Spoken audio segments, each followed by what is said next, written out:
Hello, I'm Jessica and welcome to my channel. Today I wanted to take you along as I make some DIY Play-Doh kits. I have been making these for years as birthday presents for the various friends and parties that we've been invited to, and I really like that these are great as sensory bins and just really good hands-on activities. I definitely like that you can customize each of these boxes based on the age of the child or their interests. You can definitely customize how much you want to spend on them if you want to go more the frugal route or make them really extravagant. They're definitely a wow item at birthday parties, and I feel like they get played with a lot, which is one of the main reasons that I really like them as a gift, because I feel like it's not a waste of time and money. So I'm going to take you along and I want to show you the containers I use, how I make the Play-Doh, and what typical fillers that I use for these.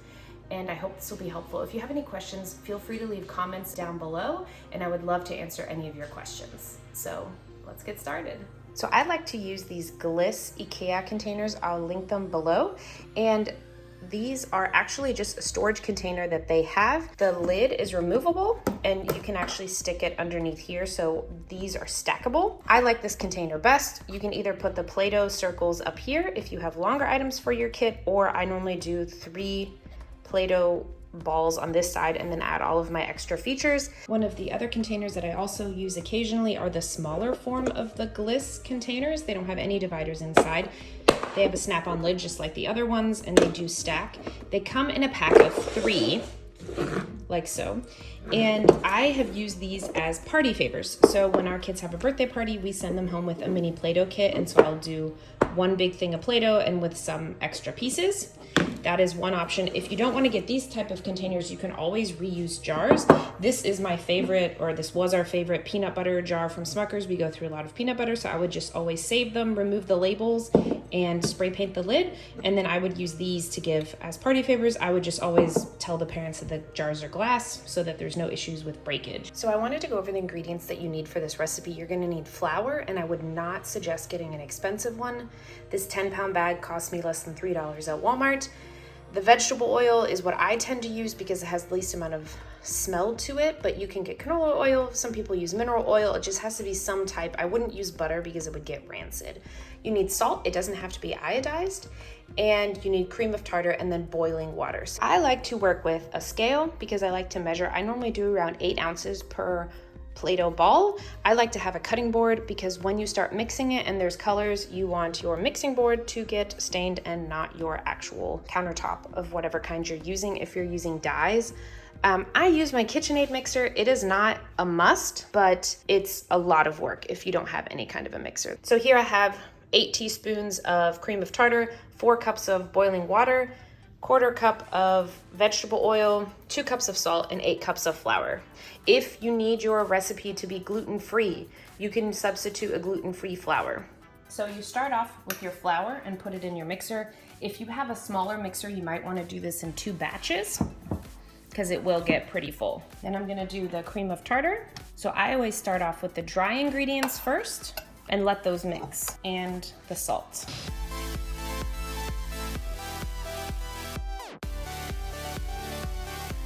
Once that's mixed, I like to add in the vegetable oil and then the boiling water. If you get it too sticky and you put too much water in, just dump a little bit more flour in.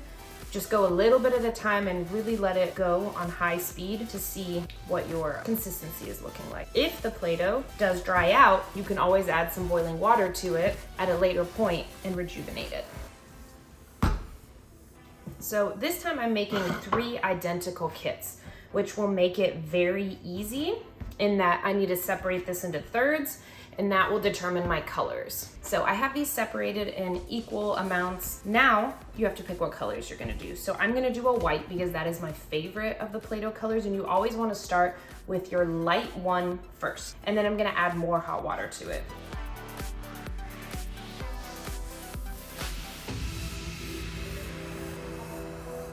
This is how you want it. So if you're not adding any other color to it, you want this really soft dough consistency. And then I weigh and portion them out into 4 about 8-ounce balls. They can be a little bit bigger. I try not to go too much smaller.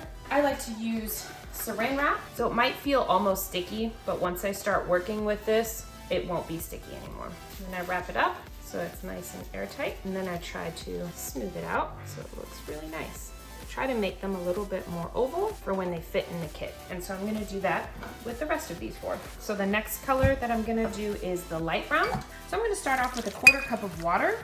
Because I'm putting cinnamon in it, it will most likely dry out the dough, so it might need more water in this version.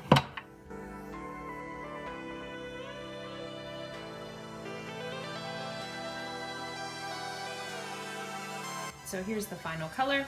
It's a light brown, which I think looks really good. So I ended up using 3 tablespoons total of cinnamon.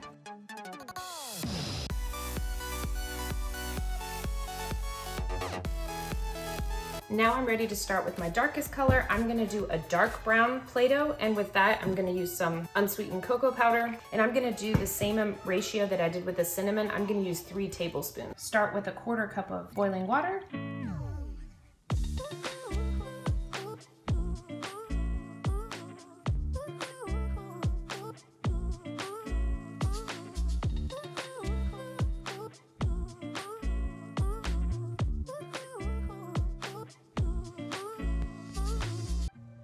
So most of my fillings I get from the Dollar Tree or Michael's and Hobby Lobby, but you have to be really careful. A lot of times they'll be more expensive at Hobby Lobby and at Michael's, where you'll have the identical thing at the Dollar Tree. So here, for instance, I found these glass beads in their like gardening section. Same thing with this glass rock. These cookie cutters were in a big set that I was able to find at Michael's on super clearance. So cookie cutters can get really expensive, but they're great with Play-Doh kits. All these little balls, and I think there's even some like little snowflakes down there. And some things can be stickers that you don't even need to use as stickers. These I found too at the Dollar Tree. These wood pieces are also Dollar Tree. My husband was shocked that I would pay for wood pieces, but you can always get your own. Here's a little star to play with. This one is a little bit bare, so I'll probably put a few more items into it. I have some tulle that I got at the Dollar Tree, as well as this little ribbon. I took the time to hand paint these little peg figurines. So here's Anna, because at the time the Frozen figurines were just so expensive. So I just made 4 or 5 kits worth at once. I painted a little Olaf. So this kit, you know, if I were to sell it, it wouldn't really be worth it for how much time I put into it. But as a homemade kit, it really makes it look nice. So here you can see all the parts other than the little reindeer head to build a snowman. So that's kind of, you know, goes with the Elsa theme. Again, here are some fillings for one of the boys' boxes. These are also almost all from the Dollar Tree. Some of them I reused. For instance, these were some parts from a kiwi crate that were left over that we aren't using anymore. So I just threw them in here. These wood blocks were a off-brand Jenga at the Dollar Tree. Beans is just from the store. These little baker's twine they also had at the Dollar Tree. Same thing with a bag of rocks, bag of sticks, and the popsicle sticks and pipe cleaners were also from the Dollar Tree. These little containers, I think you got 7 or 8 at the Dollar Tree, and I filled it with this little sand from the floral section, also at the Dollar Tree, and so they could just feel like it's rocks more so. And then at the Dollar Tree, I was also able to get these little trucks, and so it was 2 for $1, and so they have different versions. So this was the typical boys kit that I would make. However, I've done multiple variations. This one doesn't have any cookie cutters, and that was the only thing that I would normally add is one nice big cookie cutter. And it doesn't even have to go with the theme. It's just fun to play with. Here are the type of things that I generally look for in picking themes for the different types of kits. If I know what a child is into, I will try to cater it to them, but then I do make some one size fits all. But a lot of these items just work really well for a variety of kits. I really like these tweezers that really work with hand-eye coordination. They always change their stock, and this is not an ad. I'm not paid by Dollar Tree. I just happen to find a lot of the stuff at their stores that I tend to use. I also try to think outside the box and use things from home that we have left over. These puzzles are great. I just use the pieces inside the kits. These silicone liners I had to buy on Amazon, but have been slowly using them as well. Candles I just got at Walmart. Sometimes I like to add little things like beads, but obviously if you know that the child is very, very small, then you might want to stay away from tiny items. Cookie cutters are always great. Buttons, anything you can think of that would look cool. I like to make some Christmas kits sometimes, and I did a pirate ship one with seashells and like that little bottle. I use some Fimo occasionally clay to make the nose and the coal for my snowmen because I couldn't find anything that I was needing. I also dyed some rice in various colors to act as sprinkles. I used food coloring and some vinegar. It took a while for the scent to go away, but it works really well as sprinkles. You can use any type of oils. Here's a food grade oil I found at Hobby Lobby. I am always hesitant to use too many essential oils in the Play-Dohs because of kids using them. I did want to show that these storage containers are great for storage and organizing, which is what they're originally intended for. I also wanted to mention that if making the Play-Doh yourself is too much of a hassle, just go out and buy some Play-Doh. I also like to give them with just a card that I print off on the computer and stick down with double-sided tape.